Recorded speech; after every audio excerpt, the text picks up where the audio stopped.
Irmãos, graça e paz, tudo bem? Eu me chamo Cláudio Emerick e a gente vai dar continuidade aos nossos estudos hoje. A gente tem visto alguns estudos sobre as profecias, né?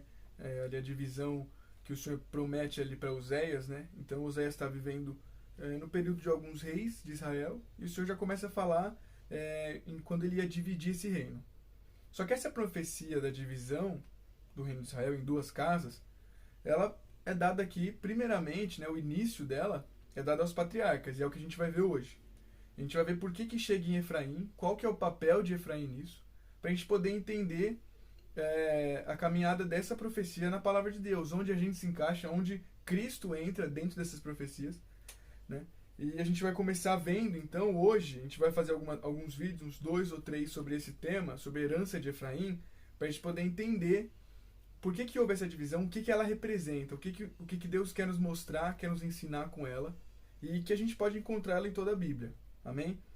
Então, o primeiro texto a gente vai ver em Gênesis 12, quando o Senhor chama Abraão mesmo. Então ele fala assim: Ora, o Senhor disse a Abraão: Sai-te da tua terra, e da tua parentela, e da casa de teu pai, para a terra que eu te mostrarei.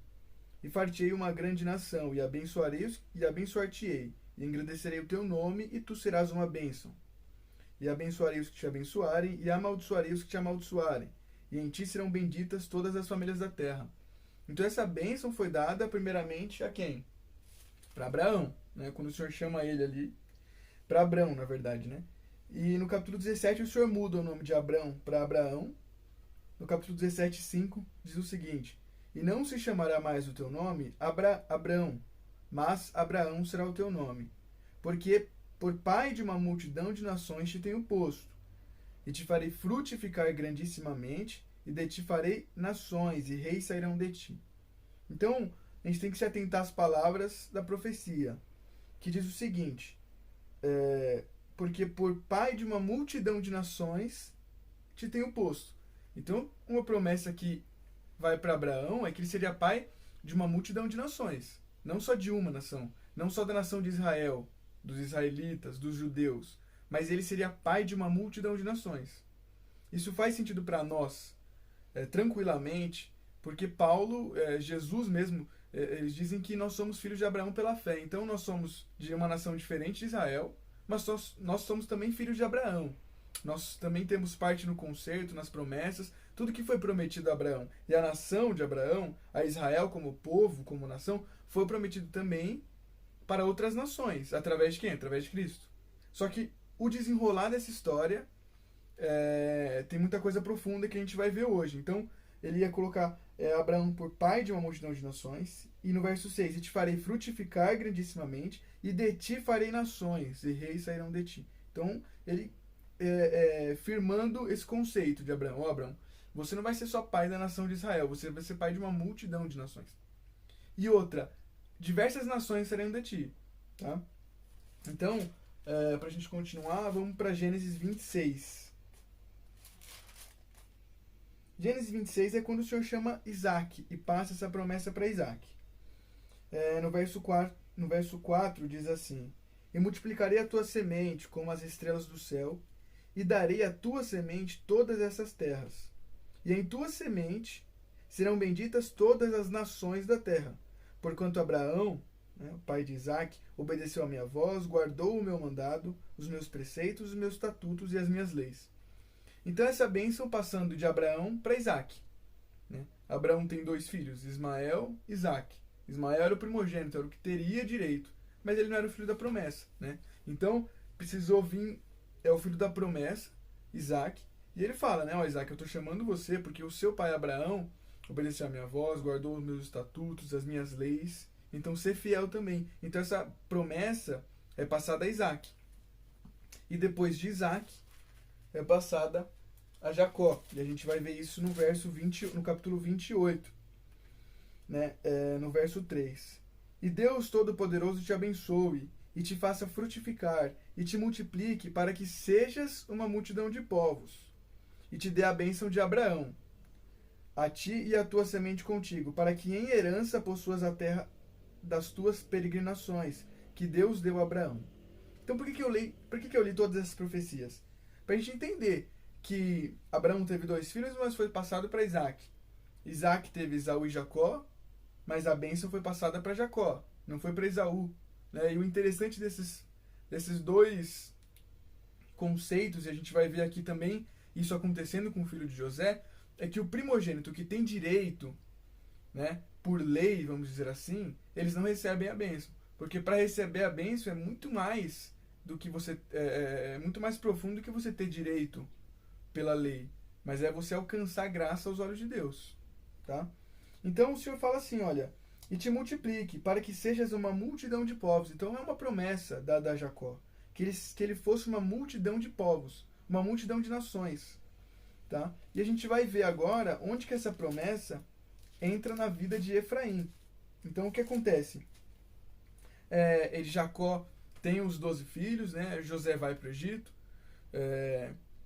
ele se torna ali o segundo do rei, né? E depois a gente vê Jacó subindo para o Egito, pedindo comida e tudo mais. E o que acontece?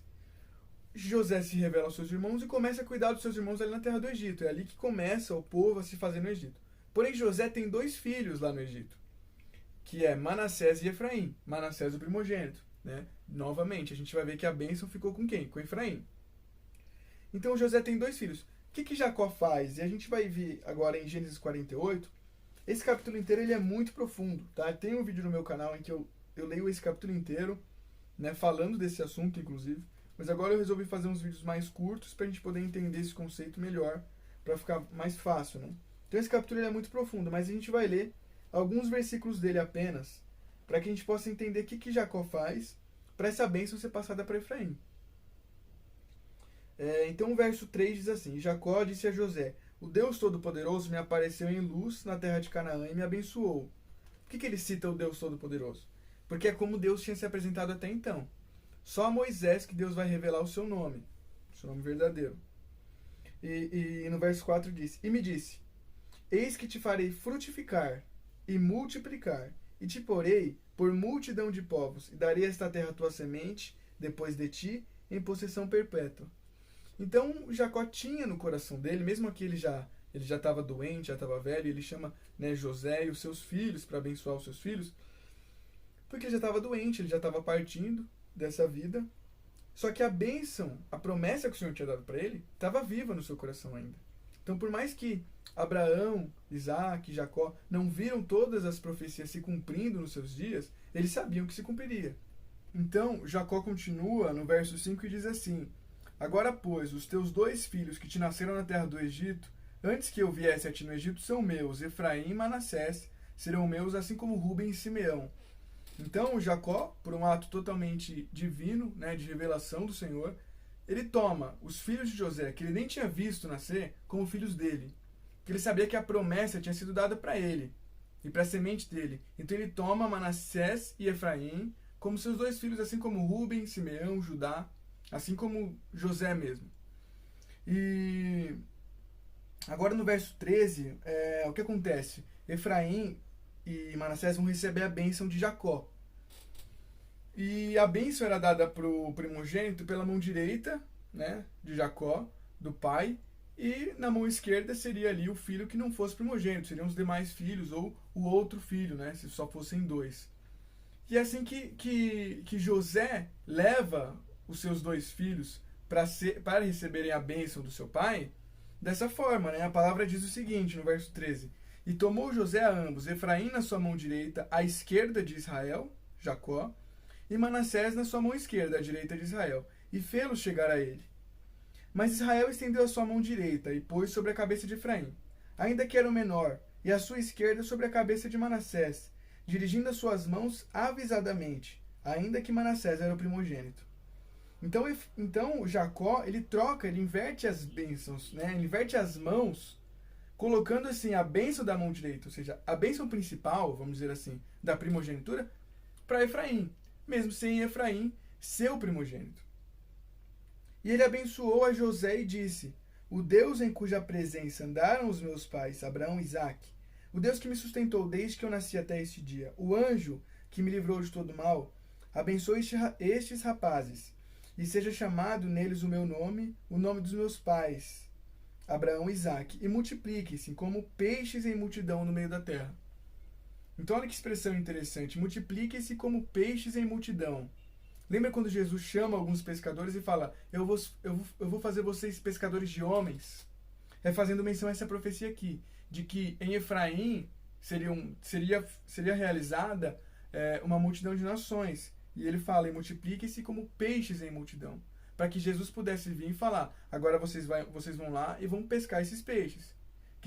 Quem são esses peixes? Uma multidão de homens. É uma multidão de nações aí. Então não se trata mais só de Israel. A profecia já está aqui, de que os gentios fariam parte. Paulo entende isso muito claramente. Né? É uma coisa que não era muito clara para os judeus daquela época, talvez para muitos hoje ainda não, de que a bênção também é prometida a outras nações. Isso em Efraim fica muito claro quando você entende esse conceito da divisão das duas casas, essas promessas dadas para Efraim aqui, isso fica muito claro na palavra. E Paulo entendeu isso muito bem, por isso que Paulo prega veementemente aos gentios. Jesus não vem estabelecer esse conceito novo. Não, a partir de hoje, agora é gentil também. Antes era só Israel. Não, esse conceito ele tá aqui, ó, profeticamente na palavra, na Bíblia inteira. A gente só precisa entender ele, porque assim a gente vai conseguir entender o nosso lugar no povo de Deus, né? Nós gentios. Aí verso 17. Vendo, pois, José que seu pai põe a mão direita sobre a cabeça de Efraim, foi mal aos seus olhos, e tomou a mão de seu pai para transpor de sobre a cabeça de Efraim a cabeça de Manassés. Então o José ainda não tinha entendido essa revelação, né? Ele viu que a mão direita da primogenitura estava sobre o filho que era o mais novo. Ele quis trocar. Aí José disse a seu pai, não assim, meu pai, porque este é o primogênito. Põe a tua mão direita sobre a sua cabeça. Mas seu pai o recusou e disse, eu sei, filho. Eu sei. Também ele será um povo e também será grande. Então assim, Manassés vai ser um povo, Manassés vai ser grande. Contudo, o seu irmão menor, Efraim, que significa frutífero, será maior que ele, e a sua semente será uma multidão de nações. Então a gente vê esse conceito dado a Abraão, Isaac e Jacó, da multidão de nações, se firmando claramente aqui na vida de Efraim. Na vida de Efraim. Então, ó, a semente de Efraim vai ser uma multidão de nações. E aí, para a gente entender o desenrolar das coisas, a gente tem que ver onde que essa profecia entra de fato na vida de Efraim. Porque a gente vai ver que não é os filhos de Efraim os filhos de Efraim mesmo se prostituíram com outras nações, né? Não, a gente vê que filho de Judá, de Rubem, Simeão, diversos filhos, né, quando se tornaram um povo grande, se prostituíram em algum momento. Então não vai se falar só que somente a descendência de Efraim se prostituiu com outras nações e teve filho com outros povos, não. A gente vai ver que em algum certo momento Efraim vai representar alguém, ou seja, uma das casas. E é aí que entra mais precisamente essa profecia. E a gente vai ver que a vontade de Deus é juntar as duas casas de novo. Né? Então a gente vê que Efraim, a bênção, a promessa para ele é que ele se tornasse sim uma multidão de nações, mas que em determinado momento Deus juntaria essas nações ao povo de Israel, né? aos judeus mais precisamente, a tribo de Judá, em um só povo. E a gente vê que quem que é quem que faz essa junção? É Jesus. Por isso que é importante a gente entender aonde que nós, gentios, até antes de Cristo, né? Nós que somos de outras nações, onde a gente está encaixado nas profecias, na Torá, onde que a gente entra aí?